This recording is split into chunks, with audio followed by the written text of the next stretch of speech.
Recently I picked up an old lathe from eBay. It had been stored in a shed, so it had seen some better days, but overall it was in good condition. As soon as I brought it home, I started working on cleaning off some of the grime and old tape marks that were stuck on it. Given that this lathe is quite large and heavy, and my workshop is small, I had to say goodbye to my old Axminster craft lathe, and my lumberjack router table.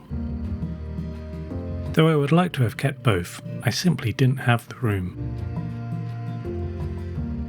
Fortunately, the Axminster lathe found a new home with Byran from GreenBank Carving, a very talented wood turner and carver. I would highly recommend checking out his work. The Harrison's Union Jubilee lathe was first introduced in about 1940 and remained in production for about 30 years. It featured a cast iron lathe bed that was tenoned and dowelled into the fixed steel gauge head plinth, which was perfectly balanced to reduce vibrations. This made it very popular with professional turners and schools of the time, until 1965 when it was succeeded by the Union Graduate.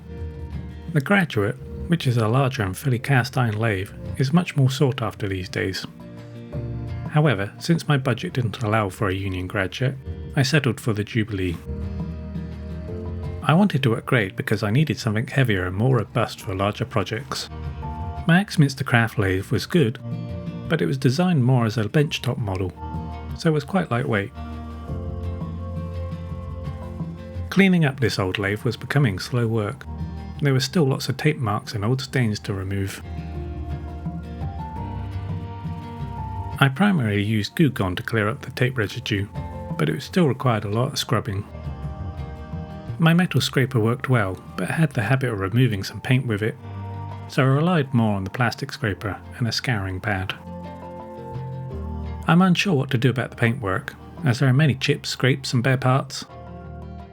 I'd like to repaint it, but I am unsure of the best method. If anybody has any tips or suggestions for repainting, stripping, or the best type of paint to use, please leave a comment below.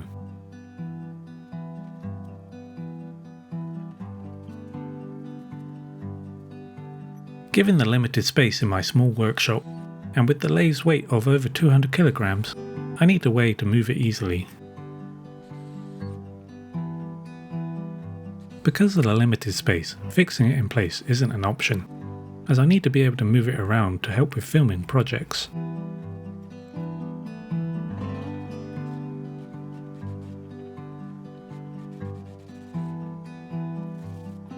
So I brought the heaviest duty casters I could find locally, each with a load capacity of 125 kilograms. With 3 on the head end and 2 on the tailstock end, it should support around 625 kilograms, more than enough for my needs. With the head and tailstock end both having a locking brake caster to be able to lock it in position when needed.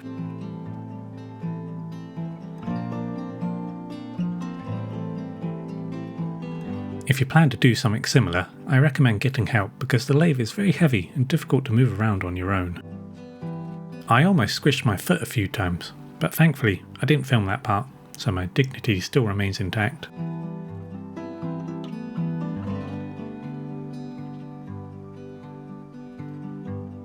With the lathe now assembled on its wheels, it was back to more cleaning. Keen-eyed viewers may notice I'm on my 3rd change of clothes, as this was now the 3rd day of cleaning. Balancing this around my other projects made me anxious about how long this was taking, as I knew I was behind on my plan for making videos. It's funny to think that back when this lathe was launched, it only cost £27, with a lathe bed extension costing just £1 more, and everything was made in the UK.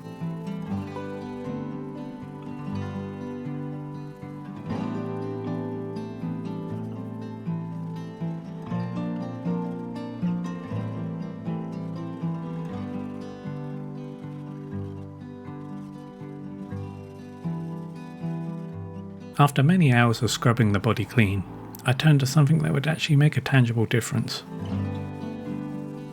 Cleaning the rust off the lathe bed meant the tailstock and banjo would move more freely and smoothly.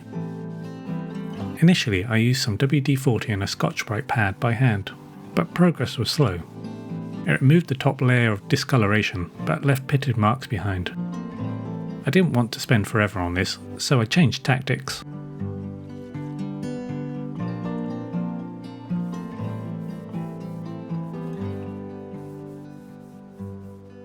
After wiping down the residue, I soaked it again in WD-40 and used an abrasive felt pad on my drill. I aimed to remove the rust without removing excess material, using smooth and even movements. Even with the power tool, it was time consuming and messy, but it made a significant difference.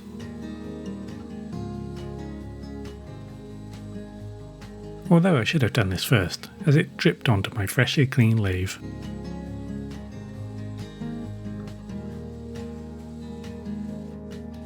Eventually, after a thorough wipe down, the lathe bed achieved an almost mirror-like finish.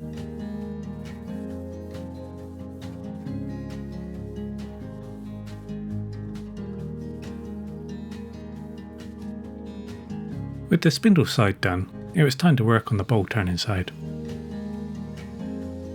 Many people mount a sanding disc and platform on this side to turn it into a heavy-duty sander. I wonder if, with a jig, I could turn it into a sandpaper-based sharpening system, similar to some drill press ones I've seen on YouTube. I'll likely experiment with this in the future. The lathe's two-sided design is a major selling point for me, as I like to set one side up for spindle turning and the other side for bowl turning, with the latter having a shorter and deeper bed. This should enable me to move more freely around it while turning, allowing me to keep my bowl gouge handle locked into my body through all the cuts, and making it easier to see down the long hollowing cut. I'm looking forward to testing it out.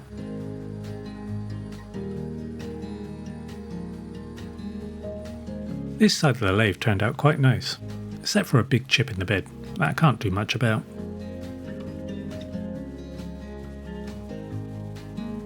So with the lathe finally together and prepped, it was time to start working on the extremely rusty accessories. The first task was to get rid of all the wood chips and dust, along with some long dead spiders hiding in the holes. I plan to use a rust removing product after washing them. So I chose Evapo-Rust, which requires soaking the items in the solution. It was quite expensive, and this 1 litre tub cost me £20. As I didn't have enough to fully soak all the items, the next morning not many pieces were ready. But those that were had the rust cleared off them quite effectively. I sorted through the pieces to find some I could remove to make room for the others to soak better. If I had brought the 5 litre bottle for £50, I could have soaked everything more efficiently. But I was hesitant to spend that much on something I hadn't tested before.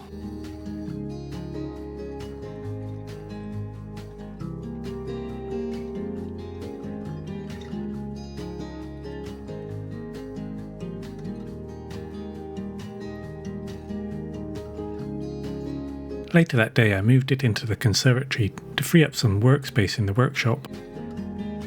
After about 15 hours of soaking, I sorted through the items again.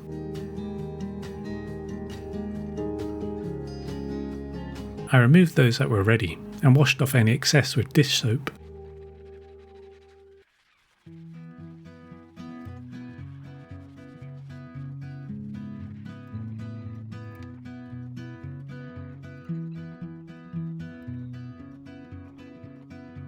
A quick polish and dry with a microfiber cloth did a good job of cleaning them up.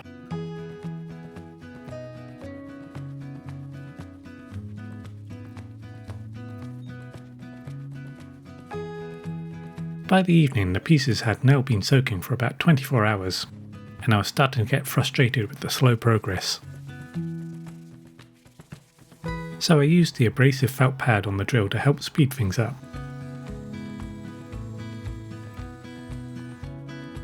The colour of the solution showed it had eaten away a lot of the rust.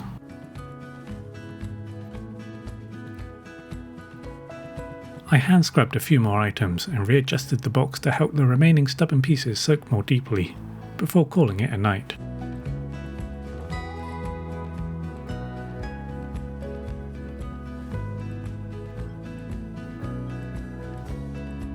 After 36 hours of soaking and 5 days of cleaning the lathe, I decided to scrub any remaining rust off by hand. Despite the bottle claiming there was no odour, it definitely smelled, so I was glad to be done with it. If anybody knows of a cheaper, better or quicker way to deal with rust, please share.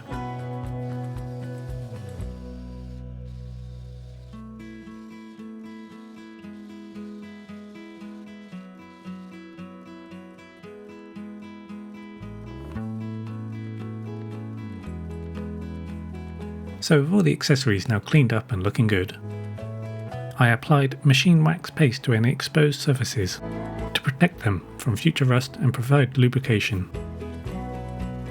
I did the same for the underside of the banjo and the tailstop to help everything move more smoothly along the lathe bed.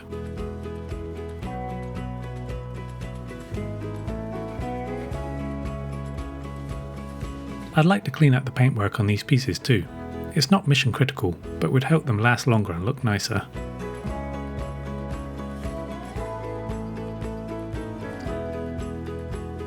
I guess the lathe had been repainted once before, as the banjo and tailstock are a different colour from the rest of the lathe.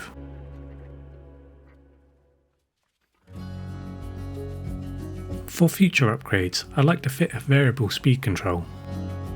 Currently, speed is controlled by the belt system and tension by the motor at the bottom, requiring you to undo bolts and lift the motor to release the tension. This isn't ideal or quick for changing the lathe's speed. I need to check, but I believe these lathes were fitted with a 3-phase motor and an inverter to take a 240 volt input. Using a VFD, a variable frequency drive, should allow me to control the speed without changing the belt system too much. I'm pleased with how the bowl turning end turned out quite nice. Everything looks good, operates correctly and moves smoothly. It took me a little while to figure out how it all went back together, but that's the advantage of filming. I could review the footage to see how I took it apart. I had been prepping a segmented bowl in between cleaning to be one of the first things I turned on this lathe, but unfortunately the glue up didn't go too well. I have to see what I can do to rescue it. I'd like to get to a point where I can produce one video a week, but there are many hurdles to overcome first. Like my overheating camera problem, and trying to better schedule my regular workflow. This is one of the 4 chucks that came with the lathe. A precision combination chuck by Craft Supplies Limited, which I believe is a white goods label, also branded as Robert Sorby and a few other manufacturers. It's a keyless chuck, designed around a centered tapered mandrel that pushes against the accessory pieces, like the dovetail jaws when you screw down on the top cap. Unfortunately, there's no way to automatically center those jaws, making it quite fiddly to use. I prefer modern keyed chucks, and will probably look for one with the correct imperial thread taper to fit this lathe.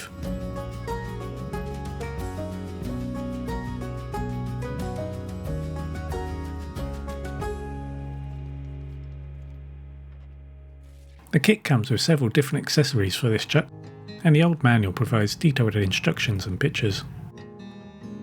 I will likely use it for the other accessories, but probably not the dovetail jaws.